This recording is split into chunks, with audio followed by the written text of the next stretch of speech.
సమస్యలు పరిష్కారం చేయాలంటూ ఆయుష్మాన్ భారత్ హెల్త్ వర్కర్స్ వినూత్నంగా నిరసన చేపట్టారు. ఏరోబిక్స్ ను నూతన ప్రదర్శనిస్తూ తమ డిమాండ్లను ప్రభుత్వానికి చేరే విధంగా నిరసన చేపట్టారు.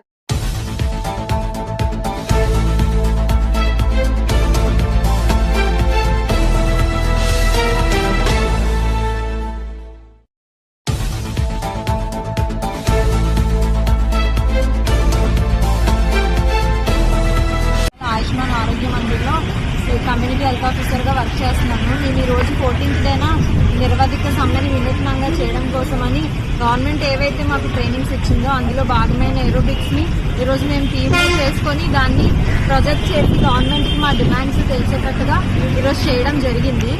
దాంతోపాటు మాకు ముఖ్యంగా 4 డిమాండ్స్ అన్నీ ఉన్నాయి. మొదటిగా 6 సంవత్సరాలు దాటిన ప్రతి CHOని ఆయుష్మాన్ భారత్ గైడ్ లైన్స్ ప్రకారము రెగ్యులరైజేషన్ చేస్తామని మాకు ఇచ్చిన గైడ్ లైన్స్ లో ఉంది. కానీ ఆ ప్రకారం ఎవరిని రెగ్యులరైజేషన్ అనేది చేయలేదు.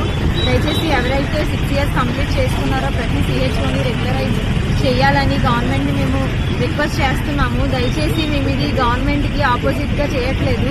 మా ప్రాబ్లమ్స్ ఇలా ఉన్నాయి అని చెప్పి మీ వరకు చేరడం కోసం దానికోసం మాత్రమే మేము ఈ సమ్మె అనేది చేస్తున్నాము. దీంతో పాటు సెకండ్ది 23% హైక్ అనేది మాకు ఇవ్వలేదు. దయచేసి అన్ని క్యాడర్లతో సమానంగా NHM అండర్లో మేము కూడా ఉన్నాం కాబట్టి మా క్యాడర్కి కూడా 23%